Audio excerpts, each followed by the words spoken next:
Hey guys, my name is Dennis Mondhart and I am 28 years old. I live here in Colorado Springs, Colorado, and currently I'm not working at the time. I recently got laid off from my job of about 6 years. But that's okay. It's enabled me to really push forward with my passion about food.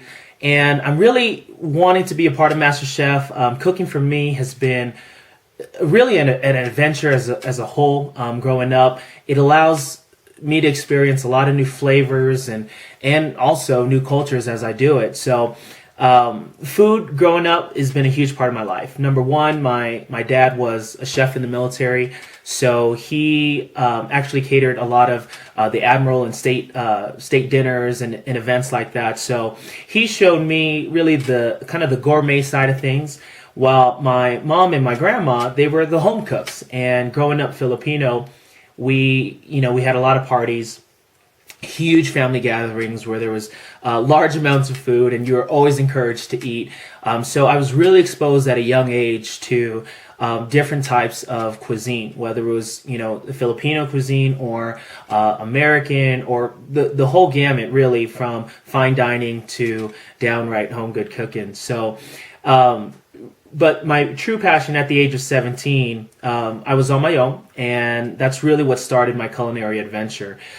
Soon after I was on my own, I realized that ramen and, Dr. Pepper really wasn't going to take me very far and wasn't going to last very long. So I decided to venture out and really try to take some of the things I learned and monitored and experienced growing up and try to take that and put that into my own life. What really started me off, funny enough, was I started watching the Food Network, and I came across Emeril Lagasse and Emeril Live, and he really inspired me by showing his passion for food, how he can make it entertaining and fun and not intimidating.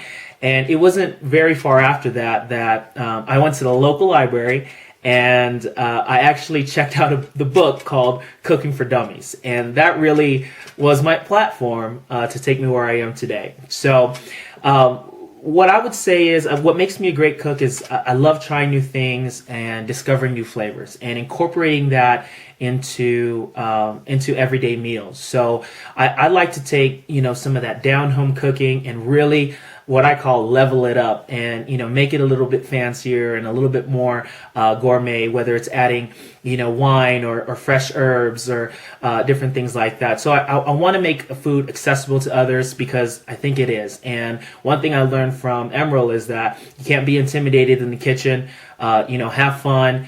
And that's always taken me into the kitchen and into anything I have involving food. So with that as well, what I wanted to show you guys, I started a food blog recently. After being laid off, I wanted to pursue my passion in food, and so it's really been great. I've been able to do charity events and help people and expand my knowledge and share my knowledge with others. So I wanted to show you guys a clip of me creating a creamy spaghetti with shrimp and prosciutto and asparagus. So it'll show you guys my cooking ability. There's really, when it comes to food, I liked it all.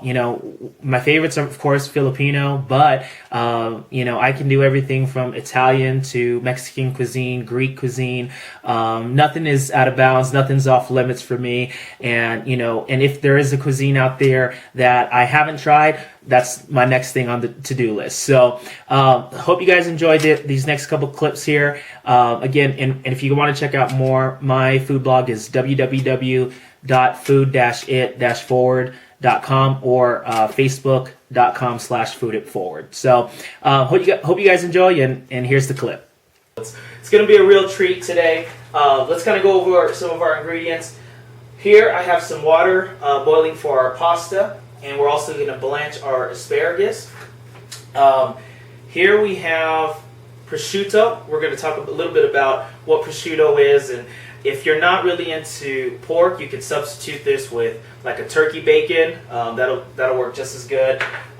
We have shrimp right here. These are already peeled and deveined.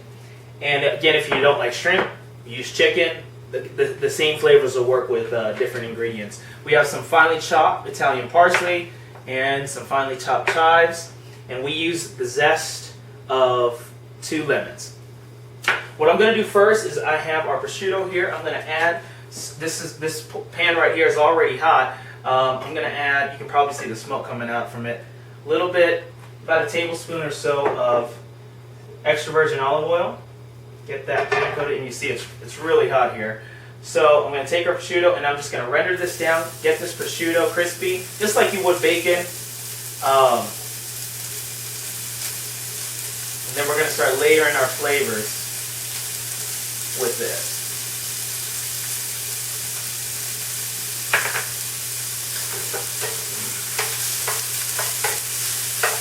Alright, so right here we have our asparagus, which I've washed and rinsed.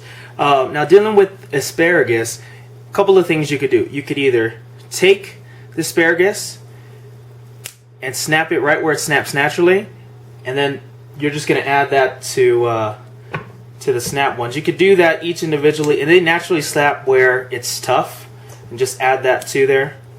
Or if you don't have time for that and you want to line it up, you can also just take a knife, and probably right about there you're going to have to cut off. So really depends on you on how you want to do that. You know, if you're strapped on time, just take a knife, cut it about an inch and a half, you know, from the bottom. Alright, so we are going to take this zester or microplaner here. We'll take our lemon, and what we're going to do is we're just going to go ahead and get the zest of this lemon. Now, if you see here, you don't really want to go too far past that white, because then it's much more of a bitter taste, and you really don't want that in your sauce later on.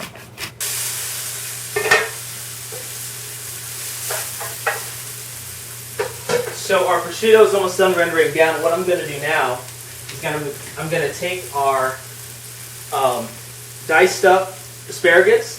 I have a shallow bit of water already boiling. I'm going to add some salt to this, because this will give it some seasoning to the asparagus here. Now, as we get that in, I'm only going to blanch this in the water for, I don't know, probably about 2 minutes. We just want it cooked. We're going to get that green color out of it, and then we're going to get an ice bath ready. Alright, we are back. Our shrimp has been cooking for about 5 minutes or so. What I did is I went ahead and added our heavy cream, about 1.5 cups of heavy cream. I went ahead and added our lemon zest that we took. I'm going to bring this back up to temperature, bring it back to a nice simmer, let those flavors infuse. That citrus is really going to bring out the flavor of the shrimp, and it's going to be a good contrast to the garlic that we're using in here. Once this is brought back up to temperature, I'm going to go ahead and add our pasta that we've already boiled. I'll add the asparagus, and then we'll add some butter in it just to add another level of richness. And so we'll put all that together, add a little bit of our herbs and spice, our herbs, save some for the garnish, and you'll see how we plate this up when we get back. All right, foodies, here it is. I don't know if I can lift it, but here is the finished product. Can you guys see that? All right. Hope you guys enjoyed that, those few clips there, and hope it really showcased, you know, what I can do on a culinary level, and that's just the tip of the iceberg. So I wanted to end by a couple things that you may not know about me. First off, I actually have a master's degree in finance, and I have an undergraduate degree in marketing, and I'm a very competitive person. So I can't wait to be selected for MasterChef, so I can really go down there and show you guys what I can do in the kitchen and really represent and be the next America's Master Chef. So thanks again for checking me out, and hope to hear from you soon. Take care.